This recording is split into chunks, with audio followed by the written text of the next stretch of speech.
Explosives, they can use radio control to initiate the firing of the explosives. They have to be done in a sequence in order to get the building to come down rapidly and straight down. A controlled demolition.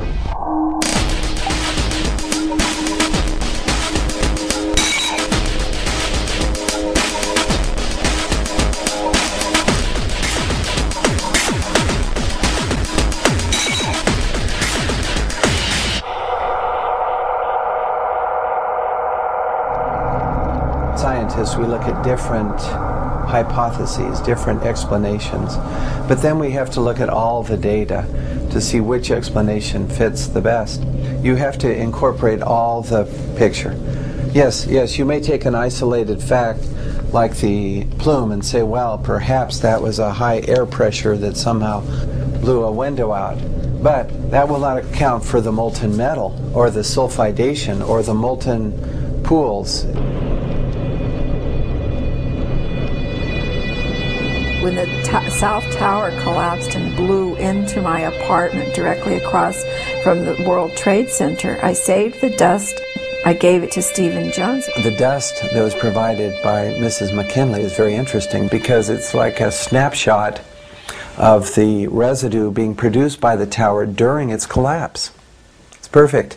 Now we look in the dust and we see metal droplets. And when I saw that, I thought, whoa.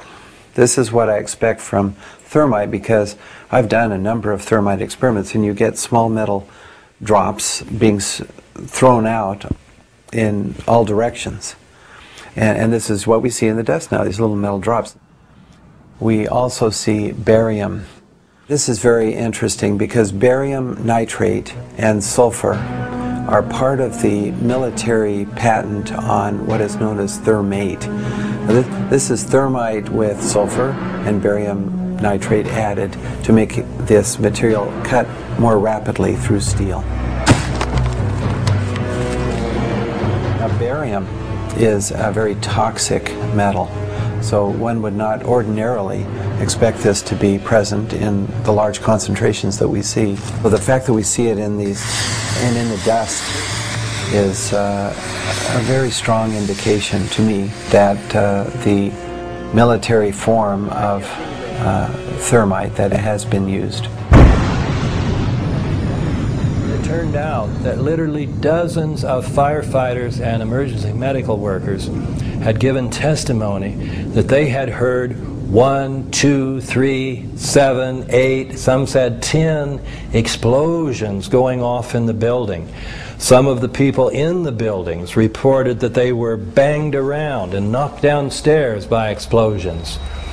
Other people testified to seeing flashes, and many of them said it looked just like on TV when we see them bring down buildings with explosions. We saw the flashes, we saw the demolition rings, we heard the sounds. I worked there for 20 years and I was a janitor, the person that cleaned all the floors.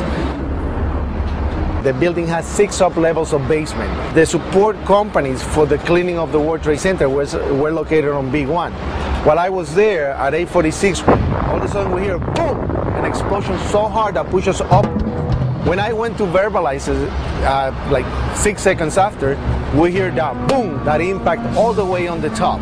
So 2 different events, and at that very moment when I said, oh my God, a guy comes running into the office, and this guy had his hands extended, both arms like this, and his skin was pulled totally from both arms, and it was hanging from the top of the fingertips like it was clothing. And I thought at that time that it was clothing. And when I went to say something, I realized, I look at his face, I realized that he had missing parts of his face. He had, on that particular day, the only master key. He went up with the master key, unlocking door after door so firemen could get in, and he himself, I think he said, brought out 15 or 20 people. So I started opening the doors of the stairwells so people could escape. Willie was made a hero, and he was at the White House, and we have a picture of that, of George Bush honoring Willie Rodriguez for being a hero. we hear boom, boom, boom, different explosions.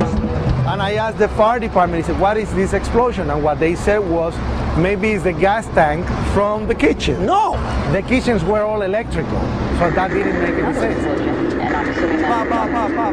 I heard a loud explosion, an explosion that I had never heard in my whole life, an enormous explosion. My ears were hearing loud explosions at ground level, very mysterious. Explosions that seemed to be at ground level as opposed to high in the air. There's no question in my mind that those buildings, based on the law of physics, could not have collapsed without the assistance of a bomb. No, when I hear another explosion, no, I think it's a bomb.